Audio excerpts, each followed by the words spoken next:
Bonjour et bienvenue dans ce nouvel épisode du MLM en 3 minutes. Votre liste de contacts est terminée, ou plutôt la première ébauche ? Il est temps de passer à l'action et d'inviter vos premiers prospects afin de commencer à développer votre équipe.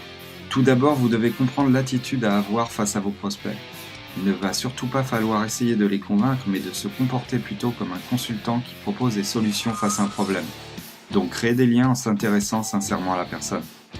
Lorsque vous démarrez votre activité, vous n'êtes pas un expert car vous n'avez pas encore développé des compétences et vous n'avez pas encore des résultats. Vous n'êtes donc pas crédible aux yeux de vos pairs.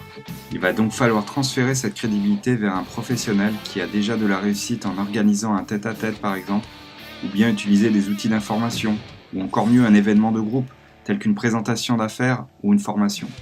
Ce n'est d'ailleurs pas tellement ce que vous allez dire qui est le plus important, mais plutôt la façon dont vous allez le dire. Il est important que vous gardiez votre personnalité et que vous soyez enthousiaste. Attention à ne pas confondre cependant enthousiasme et excitation exagérée, vous feriez fuir. Mais si vous croyez en ce que vous faites, votre attitude positive sera communicative. Faites de préférence votre invitation au téléphone, elle doit être courte et duplicable. Mettez de l'urgence, votre attitude s'entendra dans votre voix.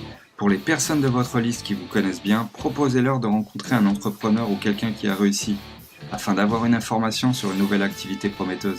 Vous pouvez également demander un avis sur une activité dont vous avez entendu parler, vous placez ainsi votre invité en tant qu'expert. Il s'agit là d'une invitation indirecte très efficace. Pour toutes les personnes avec qui vous avez peu de liens, utilisez une approche très détachée, en demandant par exemple si la personne connaît des gens désirant compléter leur revenu. Dans tous les cas, proposez toujours deux dates, et si ce n'est pas possible, une alternative comme par exemple une vidéo ou une visioconférence, tout en restant dans l'attitude d'offrir et non de demander ou supplier. Vous êtes le maître de votre business, vous n'avez pas besoin de tout le monde.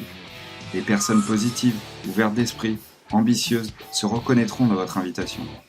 Les autres déclineront ou poseront beaucoup de questions en voulant des garanties. N'insistez pas avec ces derniers. Le processus d'invitation travaille pour vous et vous fait gagner du temps. Dernière étape, le jour du rendez-vous, envoyez un SMS pour confirmer à votre invité votre présence. Cela permettra de verrouiller votre rendez-vous et de vous éviter une éventuelle perte de temps dans le cas contraire. Dans tous les cas, vous devez arriver à vous détacher émotionnellement du résultat. Ce qui est le plus important, c'est la démarche, l'apprentissage, qui va développer votre compétence, plutôt que de se focaliser uniquement sur le résultat. Si vous voulez réussir dans le marketing relationnel, vous devez dupliquer dans votre équipe des activités simples qui s'effectueront sur une longue période de temps. De ce fait, le processus d'invitation se révèle être une compétence majeure pour devenir un professionnel du marketing de réseau. Voilà, si vous avez aimé cette vidéo, n'hésitez pas à cliquer sur j'aime, commenter et partager. À bientôt pour un prochain épisode du MLM en 3 minutes.